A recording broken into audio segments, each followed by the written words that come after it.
So let's get our position right. So my first finger's on this note here, which is D, and my third finger's going to be ready on this note here, which is B. So for me it's buttons 3 and 5 on the G row, on the push.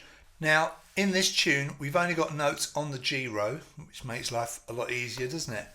So third button down for me, like I say, is D. Fifth button down is B on the push. I'll just say this once more for you without wishing to bore you. If you've got a third button start, this will be buttons 2 and 4 you'll be on. I'm on buttons 3 and 5. Push for the D, push for the B. Now, I'm going to count 1, 2, and I'm going to come in on beat 3. Normally I would count this 3 and, just 2 straightforward quavers. But because we're playing this with a swing, I'm going to count it slightly differently. Have a listen. 1, 2, 3, 1, 2, 3, 1, 2. So notice it's got a bit of a bounce, a bit of a swing. So instead of counting 3 and, I'm counting 3, 1, 2, 3, 1. So you can hear that bouncy, bounce, bounce, 3, 1, 2. If I was to write that out exactly how it sounds, it would look a bit complicated, a bit of a mess. So we're going to do a lot of listening as well as a lot of looking at our music. You'll notice it says NC. That stands for no chord. So there's no chord behind those first 2 notes because it's a pickup bar. Bar 0. Bar 1 is going to be this bar underneath. So we're doing bar 0 at the moment, the pickup bar. And it's simply 1, 2, 3, fingers 1 and 3, all on the push. So obviously you've got to pull your bellows out before you start. And once you get into the piece, you'll get a feel for how far you've got to pull the bellows out, how much you've got to use the air button.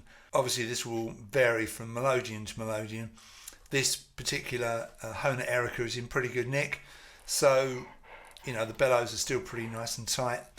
So that's probably about where I'd want to pull it out to start with, which is probably about 8 inches, I think.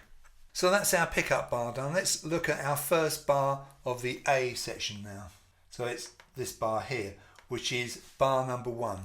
Notice we don't number the bars until we get to bar 3 down here. So straight away you can see a repeat sign there, so we're going to come back to this point a little bit later on. We've also got a segno sign, which is also a repeat point. So the first actual note is a G, and it's on the second line up on the stave. And if you don't know how to read music, don't worry, I've got lots of help on my website about that. There's some theory sheets you can download. This is on the second line up, is a G. There's 2 of them, and then we've got a D, and then we've got a B.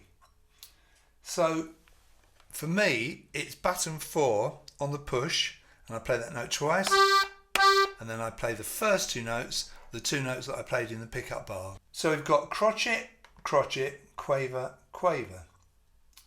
So we count that. 1, 2, 3, Now it doesn't sound anything on its own. I have to play the next bar to get the sense of it. So 1, 2, 3, 1, 2. Can you hear how that is feeling, how it's kind of bouncing? And we get that lovely swingy feel to it.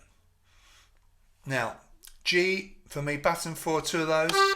And then I've got the D, the button above, and B, the button below. So I go either side of that G. So finger 2, finger 1, finger 3. And the bass behind that, well, we've got a G bass note, a G chord, and a G chord. A typical pa, pa. So it's buttons 4 and 3 on the outside row. I use fingers 4 and 3. You can use 3 and 2 or 2 and 1 if you like.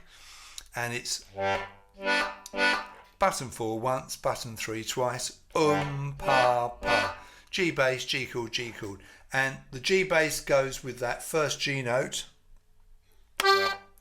The second G note goes with the first G chord. And the D note goes with the second G chord. And the final B note in the right hand doesn't have a chord behind it or a bass note behind it. So let's just go back a bit and we'll just get that pickup bar and we'll put that in with that first proper bar. So I'm going to count 1, 2 and come in on beat 3. So 1, 2. Like that. Pretty straightforward, I think.